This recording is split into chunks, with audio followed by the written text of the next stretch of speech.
Today on the Philly Talk podcast, we discuss how it was never James Harden as a problem for the Brooklyn Nets, but it was always Ben Simmons a problem for the Philadelphia 76ers. We're also going to discuss KD hanging out with Harden and Harden back in the lab again and again and again. This is Philly Talk with Philly Mike. Talking Sixers in the Bird Gang, that's I like. Competition, we ain't scared, yeah, that's what we like. Win or lose, you know we showing up and we gon' fight. You see we strive for the sky every day that go by. And every single week we screaming fly, Eagles fly. This is Philly Talk with Philly Mike, yeah. This is Philly Talk with Philly Mike, yeah. What is going on, everybody? I go by Philly Mike, and this is the Philly Talk podcast. And today, we're talking Sixers. But before we do that, Sixer Nation, help your boy out and hit that like, subscribe if you are new, and ding that bell so you know when these videos drop. So, Ben Simmons actually tweeted about what we're going to talk about, the rumors and all that. I'm getting this from the New York Post. Ben Simmons jokes about slow news day. That's what he tweeted. Slow news day. That's why these guys are making up all this stuff. He's talking about the wild rumors. But as Philly fans been saying, this is confirmation of how much he don't care about others on his team and basketball in general. We'll go over all of that. So Josh Reynolds tweeted this yesterday, and it is Rick Bucher, however you say his name, talking about a group chat made by KD, Kyrie, members of the Brooklyn Nets, and they asked Ben Simmons in that group message, yo, are you going to come through and help us out? You going to play? Because all reports were Ben Simmons looks to be playing, and as the days got closer, reports changed, Ben Simmons' statements changed, so maybe the players reached out and said, yo, what's going on? Just let us know. Instead of saying, nah, I'm not playing, I don't feel good, he just bounces. He leaves the chat. Just left. Ghosted. Listen to Rick Bucher say this. Ben Simmons, they're having a team chat before Game 4, thinking he's going to play against the Boston Celtics. And from what I'm told, Ben just left the chat. They asked him, are you going to play? Ben left the chat. Like, he didn't even answer the question, just left the chat. And Katie's like, this is what I signed up. Like, this is who I'm playing with? Really, bro? The SpongeBob meme? I'ma head out? Like, really? Bro, that is just what we've been trying to say. And everybody said it's Harden, right? Yes, Harden and Kyrie didn't get along because Harden, for all his flaws, is trying to win. And it's been proved via this offseason. He's getting his body right. He's getting back in shape. Hamstrings can hamper basketball players for a pretty long time. He was only with us for a portion of the season and 2 rounds of the playoffs, but he's getting everything right. He's working on what he needs to work on. He's taking less money to try to build a championship team. It was always Kyrie Irving's shenanigans that made James Harden upset. Why are they treating him like this? I know he's good, but every man got to work. A couple days ago, we saw KD and James Harden at a club. Look at Harden living his best life. He's still in the gym. We'll talk about that. But look who's there. KD. All this Kevin Durant will never come to the Sixers because he hates James Harden. Incorrect. That's not true. It's a false statement. I mean, I don't go to clubs with the people I hate. Come on now. It was always a Harden and Irvin thing. KD's fed up with possibly Irvin, definitely Ben Simmons, Steve Nash, and management. Now, Kevin Durant having a contract like he has and skipping out on it is just another bad move. Going to Golden State, lost respect.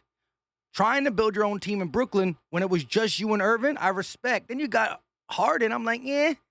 And now this, it is what it is. KD's a great basketball player. Whoever gets him, which maybe the Heat are back in the race, maybe Toronto's in the race, I don't want him to go to the East because it makes another team in the East better. However, I'm liking the roster that was built by the Sixers. We still got to talk about what we're going to do with Tobias and Matisse and some of these guys. Will they be on the roster or will they not? There's still going to be things that can transpire throughout the rest of this offseason, as things start ramping up, we've talked a lot about Tyrese Maxey's development and how we believe he's going to be pretty darn good. A solid. Now, he's going to make a push for an all-star game. Simple and plain. He's going to make a push for an all-star game. But for this roster to be as good as we believe it could be, James Harden got to be the one.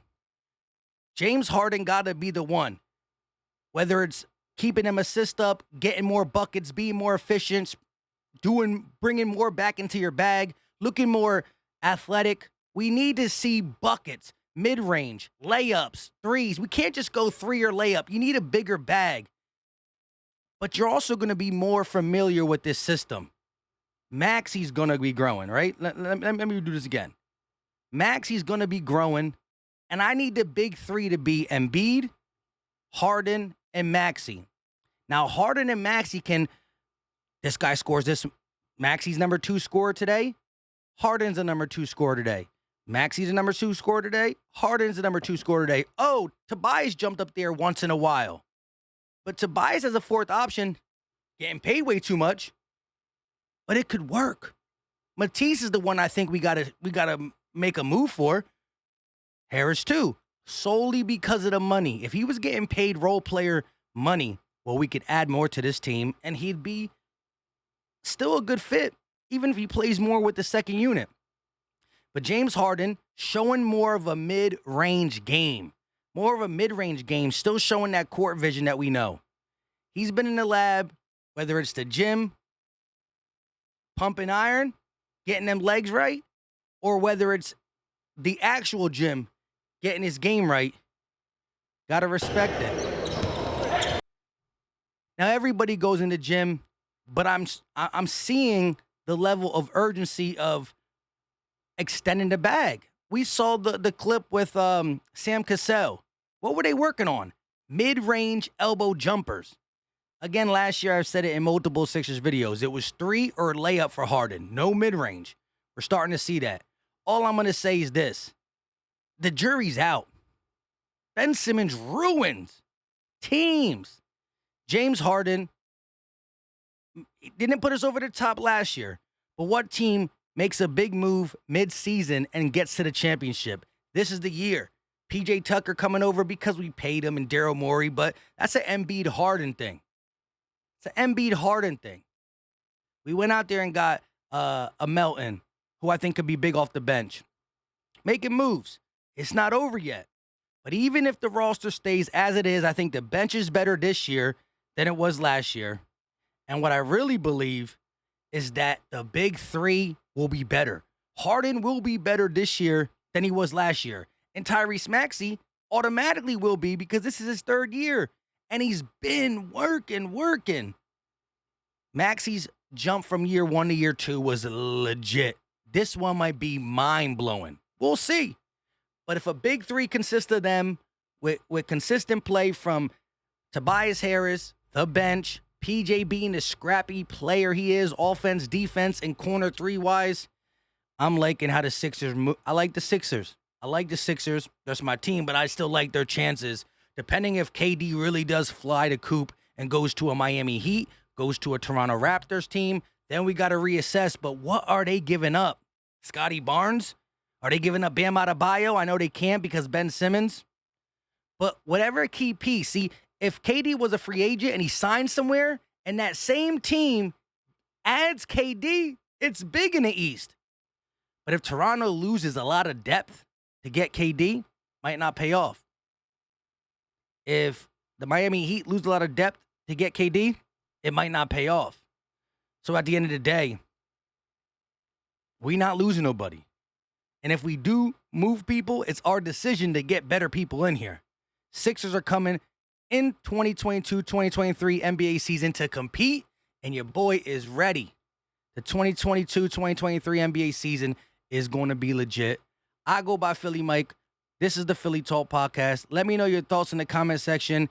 If you can, hit that like button for your boy. It's free. It's easy. It don't cost a thing. Subscribe. Ding the bell. We do Eagles and Sixers. There's going to be a lot more Eagles because the Eagles we're here. Preseason's this week. Come through. Show love. We out.